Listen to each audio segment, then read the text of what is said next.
Hello दोस्तों, नमस्कार। स्वागत है आपका इस यूट्यूब चैनल पर। आज मैं आपके लिए लाया हूँ राजनीतिक विज्ञान का अध्याय नंबर 2, दो ध्रुवीयता का अंत के क्वेश्चन और आंसर। तो चलिए दोस्तों, वीडियो स्टार्ट करते हैं।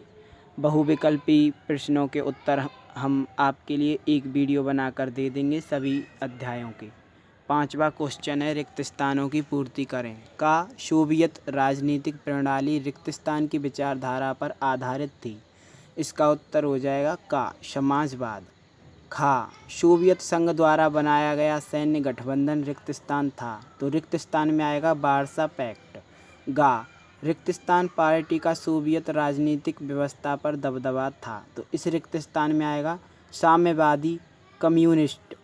घा रिक्तस्थान ने 1985 में सोवियत संघ में सुधारों की शुरुआत की, तो इसका रिक्तस्थान में आएगा मिखाइल गोर्बाचेव। फिर आएगा गांव रिक्तस्थान का गिरना शीत युद्ध के अंत का प्रतीक था।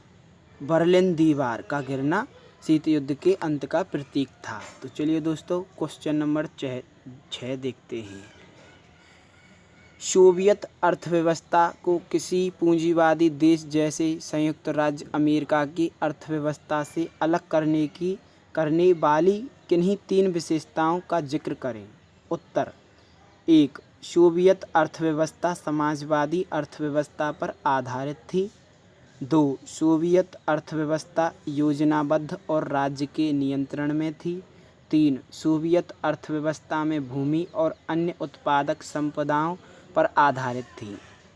क्वेश्चन नंबर 7 है, किन बातों के कारण गोर्बाचेव सोवियत संघ में सुधार बेफ के लिए बाध्य हुए। उत्तर है, गोर्बाचेव निम्नलिखित कारणों से सोवियत संघ में सुधार के लिए बाध्य हुए। पहला कारण है, सोवियत संघ में धीरे धीरे नौकरशाही का प्रभाव बढ़ता गया तथा पूरी व्यवस्था नौकरशाही के शिकंजे में फंसती चली गई। इसके कारण सोवियत प्रणाली सत्तावादी होती चली गई और लोगों का जीवन कठिन होता चला गया। दूसरा कारण है, सोवियत व्यवस्था में लोकतंत्र एवं विचार की अभिव्यक्ति की स्वतंत्रता नहीं पाई जाती थी, अतः इसमें सुधार की आवश्यकता थी। तीसरा कारण है, सोवियत संघ में एक दल साम्यवादी दल का प्रभुत्व था। यह दल किसी के प्रति उत्तरदायी नहीं था। सोवियत संघ में 15 गणराज्य शामिल थे, परंतु प्रत्येक विश्व में रूस का प्रभुत्व था तथा रूस ही सभी प्रकार के निर्णय लेता था। इससे बाकी के गणराज्य स्वयं को अपमानित अनुभव करते थे। चौथा कारण है, सोवियत संघ ने खतरनाक हथियार बनाकर अमेरिका की बराबरी की, परंतु धीरे धीरे सोवियत संघ को इसकी बड़ी कीमत चुकानी पड़ी। सोवियत संघ ने हथियार बनाने पर अत्यधिक खर्चा किया, जिसके कारण सोवियत संघ बुनियादी ढांचे एवं तकनीकी क्षेत्र में पिछड़ गया। 5वां कारण है, सोवियत संघ राजनीतिक एवं आर्थिक तौर से पिछड़ गया, जिसके कारण वह अपने नागरिकों की सहायता नहीं कर पा रहा था, जिसके कारण सोवियत संघ का विघटन हो गया। 6वां कारण है, 1979 में अफगानिस्तान में सैनिक हस्तक्षेप के कारण सोवियत संघ की अर्थव्यवस्था और भी कमज़ोर हो गई। सोवियत संघ में निर्यात कम होता गया और आयात बढ़ता गया। क्वेश्चन नंबर 8 है, भारत जैसे देशों के लिए सोवियत संघ के विघटन के क्या परिणाम हुए। इसका उत्तर है, सोवियत संघ के विघटन के बाद विश्व राजनीति में बहुत महत्वपूर्ण परिवर्तन हुआ। सोवियत संघ के विघटन के बाद विश्व में अमेरिका ही महाशक्ति रह गया। इसके कारण अमेरिका ने भारत जैसे विकासशील देशों को सभी प्रकार से प्रभावित करना शुरू कर दिया।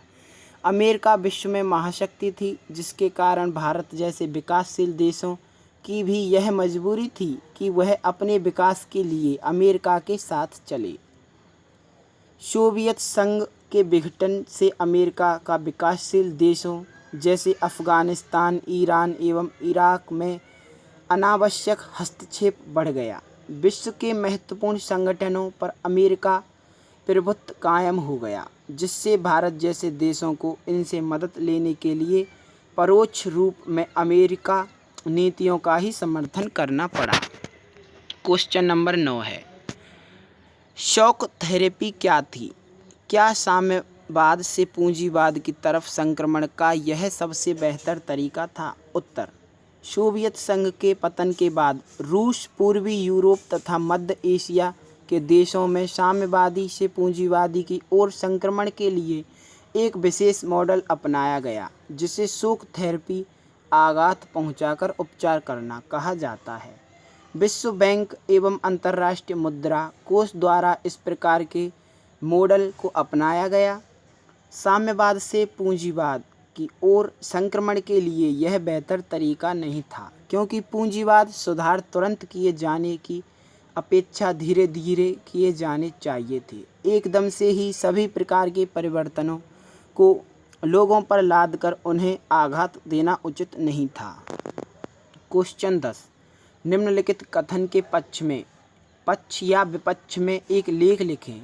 दूसरी दुनिया बेफ विघटन बेफवाद भारत को अपनी विदेश नीति बदलनी चाहिए और रूस जैसे परंपरागत मित्र की जगह संयुक्त राज्य अमेरिका से दोस्ती करने पर ज़्यादा ध्यान देना चाहिए। इसका उत्तर है, दूसरी दुनिया के विघटन के बाद भी भारत को अपनी विदेश नीति बदलने की आवश्यकता नहीं है। भारत को अपने मित्र रूस से अच्छे संबंध बनाए रखने चाहिए, क्योंकि रूस सदैव भारत की ज़रूरत पड़ने पर हमेशा मदद करता है, परंतु अमेरिका के विषय में यह बात नहीं कही जा सकती। वह आगे चलकर भी भारत का साथ देगा। अतः आवश्यकता इस बात की है कि भारत अपने राष्ट्रीय हितों के अनुसार अमेरिका के संबंध बनाए तथा रूस के साथ पहले की तरह अच्छे संबंध बनाए रखे। हेलो दोस्तों, आपको ये वीडियो पसंद आया हो तो इस वीडियो को लाइक कर दें, शेयर कर दें अपने दोस्तों के साथ और हमारे इस चैनल को सब्सक्राइब कर लें और बगल में आ रहे घंटी के आइकन को दबा लें ताकि अगले आने वाले वीडियो सबसे पहले आप तक पहुंच सकें। धन्यवाद।